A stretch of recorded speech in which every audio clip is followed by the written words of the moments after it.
So this is a casting that came in here. You can tell this is about 11 by 8 or so. And the finish on it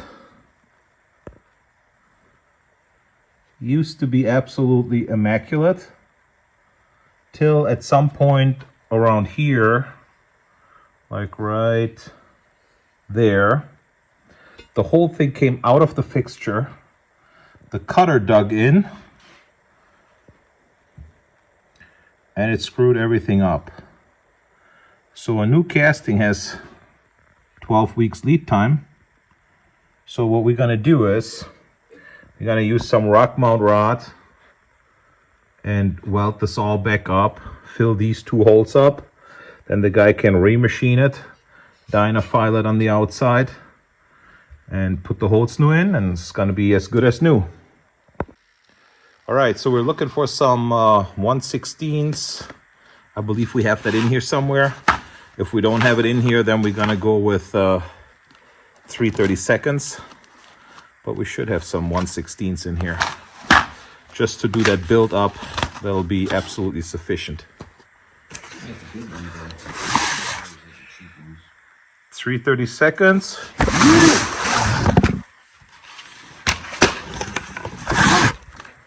1/16. Here we go.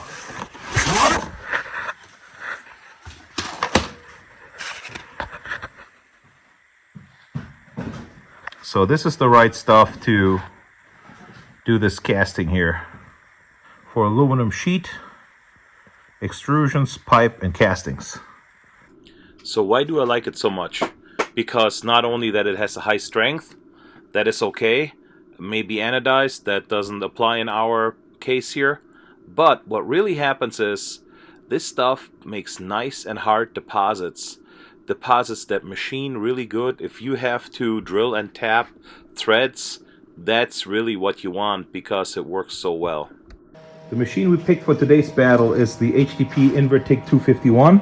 So we're gonna go to mode, 2T pedal, AC, standard, square wave, high frequency start. Then you see there's a starting amperage of 15 when you press on the pedal. So we're gonna fix that. 0.3 on the pre-flow, no slope down, 8.5 on the post-flow. Then we have the AC wave at, it's a casting, let's go a little bit conservative. Electrode negative at 65%, 60%. No asymmetric arc. We're gonna do this at 45 Hertz.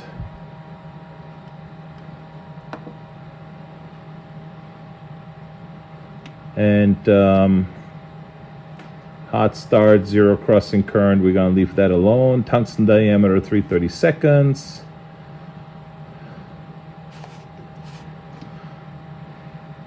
Remote on, minimum amperage 5. And we should be good to go. If we need to make adjustments from here, we can adjust amperage right here. Maximum amperage, I'm gonna go to, I don't know, 100 for maximum pedal. I won't need 100, here, 120, I won't need that. I probably won't even need 100. But now my pedal will go from 5 to 120. I can change my frequency right here, and I can change my balance right here, all on the main screen. So wherever this black line jumps to, you see, that's the one you're adjusting. All right, now let's talk about what is on the front end. It's a heavy hitter torch on the front end with some edge, number 6 or 7. Do you really need a gas lens out of glass for this? No, but you can tell this one has some war scars, battle scars already on it.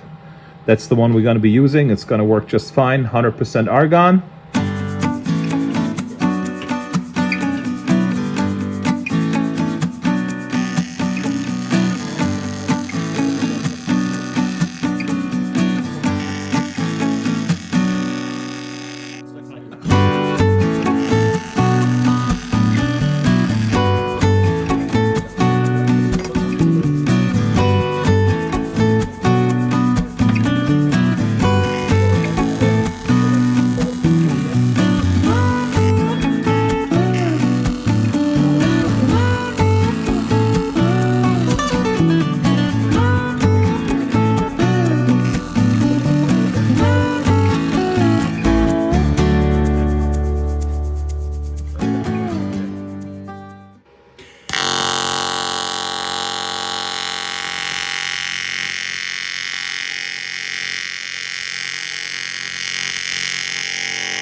There you go.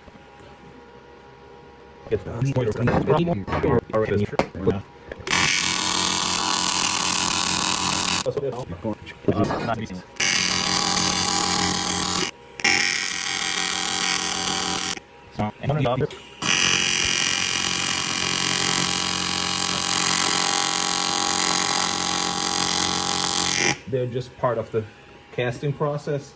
He says. So those are the ears that are going to be cut off. They see in the back there. They didn't need to be built up. So at the end there, you saw me chasing potential low spots. That's always the tricky part. You don't want to have any low spots. So after it's machined, that you don't have to come back and weld some more and then machine some more. You want this to be a one-shot deal. Already too high. So when you eyeball from here down to this, and you you look at the tab. you look at this, and you look at that, and you look at. I'm already the 16s high at least. Yeah, you see that? Yep. I mean, otherwise you're just gonna keep welding and welding and welding. There's got to be an end to it too. A job's only worth so much. So here's the part as it was fully welded with Rockmont Neptune, which leaves nice and hard deposits. They're easy to machine. And here you see the part fully machined. Top right and top center here, you see that was the section that was built up and was machined and turned out really nice.